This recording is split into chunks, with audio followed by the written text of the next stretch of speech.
Good morning, students. Hope you're all doing well. Today we'll be covering a new topic, ancient authority and the end of the Harappan civilization. Now, before we proceed on with that, I would like to clarify something important, which I mispronounced in the last lecture, and it might be a bit problematic for you if you don't clarify it now. So, okay, it is regarding the Harappan script. Remember in the last class we spoke about the Harappan script. We did it about how it contained 400 symbols. It has not been deciphered yet. Okay, now one thing that I mentioned is that the Harappan script was written from left to right. Okay, the way Urdu is written. I'm so sorry, I got my direction sense wrong. Actually, it is supposed to be the first line of the Harappan script was written from right to left. Okay, in the opposite direction, the same way as Urdu is written. I just mispronounced it. It is Harappan script. The first line of the Harappan script was written from right to left. Now, after that script was written, the first line was written. If there was any symbol that could not be, adjusted in that line, it was written just below that, the last symbol. Okay, so after that, a new line began. Okay, and the next line would be left to right. Okay, then the third line would be again right to left. Okay, so what is the sequence of not the alphabets, the sequence of symbols that was written in Harappan script? It was the first line would be right to left, the second would be left to right, the third would be right to left again. Now, this scheme of writing or this style of writing is known as Bostrophaden writing. Now, you don't have to know much about it, but just keep it in your mind. Okay, it's good for general knowledge. So, this is one thing that I wanted to clarify about the Harappan script. Please get it right. Now, in the last few lectures, we have already established that there was some kind of authority, central authority, that was taking decisions regarding the entire civilization. We have already mentioned in the last lectures. You can just do a quick recap of it. Some of these pointers that indicated there was a central authority include the fact that in order to mobilize labor on such a large scale, you needed some form of central authority. The standardized and the uniform brick ratio, weight, seals, and everything, they also indicate a presence of a central authority. And finally, the fact that certain settlements were specifically placed in far off regions next to the places where these resources or raw materials could be mined. Now, these instructions might also have been given by a central authority. So now we have established that there was a central authority that was planning for this entire civilization. Now the question arises, who was the central authority? Okay, who was it? One single person, or was it a group of people? Now this here is where another problem arises. Since we don't know, we don't have literary evidence, we cannot say for sure. We have to make up our own theories and conjectures with the help of archaeological reference or archaeological sources only. So while excavations, the archaeologists have found that in Mohenjo-daro there is a large building. Okay, a large building was found which was relatively larger than the houses that were found in Mohenjo-daro in the lower town. So this large building was termed as the palace because it had a much larger complex. The veranda was much larger, which a much larger room in it. But the problem is, attached to this place known as palace, there was no other spectacular finds to indicate that this was inhabited by a person who could be someone whom you deem to be a king. So who resided in this palace is still unknown. Now, a second object that was found is that of a stone statue of a man.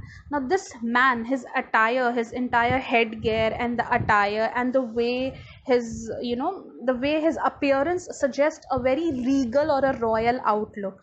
So we don't know whether this person was a priest, or whether the priest performing the rituals in the Harappan civilization, or he was somewhat more akin to a king. So we don't know if he had ritual powers, or if he had political powers. But this stone statues suggest that what archaeologists or scholars say, that this person might have been a priest king. So this concept of priest king was drawn from the Mesopotamian civilization. Okay, in Mesopotamian civilization, which I've already studied, there was a prevalence of a priest king. So these priest king had the same, almost they were similar in authority in terms of that of king. So this is where archaeologists try to find a parallel. Okay, so what they do, they try to equate something that they know and something that they don't know. So they know about Mesopotamian civilization, and they are trying to equate Harappan civilization with that. But where does the problem arise? The problem arises in the fact that we don't know whether in Harappan civilization the people who were performing these rituals held any political power also. There is still a question mark there. So these archaeological finds about palaces and kings, they don't actually solve the question of who was the central authority. It merely provides us a basis for establishing much more newer theories. So what are some of these new theories that we are talking about? Theories regarding the central authority of the Harappan civilization. Now, one such theory suggests that all the people within the Harappan civilization, they enjoyed equal status. So there was no rulers as such. Okay, there was no rulers dominating over people. But this is the most unlikely of the theories, as it is not possible for all these people within the civilization to come together and arrive at a particular decision. Okay, they are not able to, all people cannot come and take a single decision. Imagine people having multiple opinions will be taking, it's very difficult to arrive at a consensus. That is the problem. Multiple people will have multiple opinions. So that is why this theory is often refuted. Now, second theory is the one that states that each of these settlements had their own kings. Okay, so each of, whether it's a Harappa or Mohenjo-daro, they had their own kings which ruled these particular settlements. But the problem with this theory again is, when we are talking about all the uniformity that was found within the civilization, so this uniformity, it suggests that there was a single planning authority. But who was the single planning authority? It is not sure as of till now. So leave this thing aside, but just know about what were the finds in this regarding the archaeological finds in the Mohenjo-daro, which suggested about the central authority, and the different theories. That's all that you need to know about for your examination point of view. Now, if you want to know more about the theories relating to it, kindly you can go through certain books or materials available on YouTube. You can do that. It's up to you. Okay, now we come to the other most debated topic in the Harappan civilization, that is the end of the Harappan civilization. Now, you remember in the first class we spoke about culture and civilization. We also clarified then there are three types of culture when we are talking about Harappan civilization: the pre-Harappan culture, the mature Harappan culture, and finally the late Harappan culture. So when we talk about the mature Harappan culture, that is the phase which we accord the status of the Harappan civilization or the Indus Valley civilization. So now we are talking about that phase when the mature phase of Harappan culture or civilization declined, and a new phase started, which is known as the late Harappan culture or late Harappan period. So what are some of the evidence that suggests that there was a decline in mature Harappan culture and coming of a new culture? Continuation of a culture, but a different phase. So what are some of the evidence? The first one is abandoning of some of the mature Harappan sites. Okay, so Harappan sites such as Cholistan or Mohenjo-daro or Harappa, as you can say, these sites were slowly abandoned by the Harappan people. Now, second thing, the population, it's expanded eastward. Till now, we are talking about the Harappan people. They were only, they concerned themselves, or they were found within the Indus Valley and their regions. But now they started moving towards eastward. That is, they shifted from the Indus plain to the Gangetic plain, or they were moving towards Ganga. Okay. Next thing, now, the sites that continued to be occupied within the Harappan civilization, not all sites were abandoned. Few that continued to be occupied, now they saw a marked shift. What was this shift? The shift was the urban features of this civilization declined and the rural features gained prominence over it. Now, what are some of the urban features that declined? The urban features that were associated with Harappan civilization, such as craft specialization, long distance trade, the houses which were planned in such a meticulous way. So, all these things they saw a decline, okay, in their decline, whereas the rural element, that is, now more focus was on pottery only for consumption purpose, okay, where only goods could be stored. There was no long distance trade. That means the evidence of distant trades or trade with foreign lands, it stopped altogether. So now we were moving from urban elements to rural elements. So what I'm trying to say is that the Harappan people, okay, the successors of the mature Harappan people, that is the late Harappan people, they suddenly did not disappear, or they did not die off. They merely changed their way of life. They just adapted to a different culture. From mature Harappan culture, they shifted to a more rural culture, which was known as the late Harappan culture. Okay, now we come. Now, what were the reasons for the collapse of civilization or collapse of the mature phase of Harappan culture? So, we'll be studying this under two headings. In your book, it is just given under one. So, we'll just do it in a little bit more detail so that you get a clearer picture or an idea. So, we'll be doing it under two headings. The first one is the sudden changes, and the another one is gradual changes.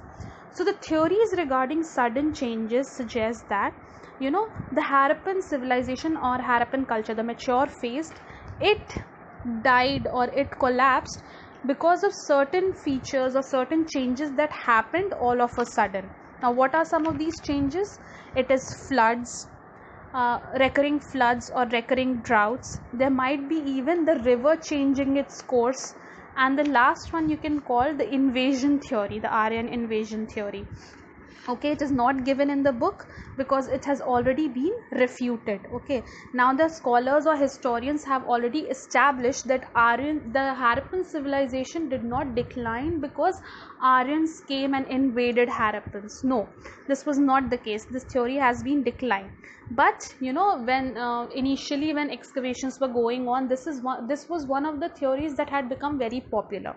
So the sudden changes, that the fact that in certain settlements, okay, due to floods or droughts, or you can say river changing its course, it became a cause for collapse of certain settlements. This might be true for collapse of certain settlements, but when you think about it, the extent of the entire Harappan civilization, do you think it is possible for the entire Harappan civilization to collapse because certain settlements were going through recurrent flood and drought, or they were facing the river changed its course? So this theory of sudden change has been put aside for now. Which theory is more being focused on more? It is the theory of gradual change. It says, one of the theory within this gradual change says that there was a disappearance of unifying Harappan element. Whatever that central authority was within Harappan civilization, we still don't know who that central authority was. So that central authority disappeared. For what reason? We don't know that. Okay. But still, there is one more theory that I would like you to know. It's not given in your book, but if you want, you can just think about it. So all the sudden changes that took place within the Harappan civilization, okay, within some certain settlements of Harappan civilization, it led to the decline of agricultural surplus that was being produced. Always remember, only when agricultural surplus is being produced, then these surplus can be traded, then craft specialization can be taken place. So all this are very chained things happen, very linked elements. One thing happens and then the next thing happens.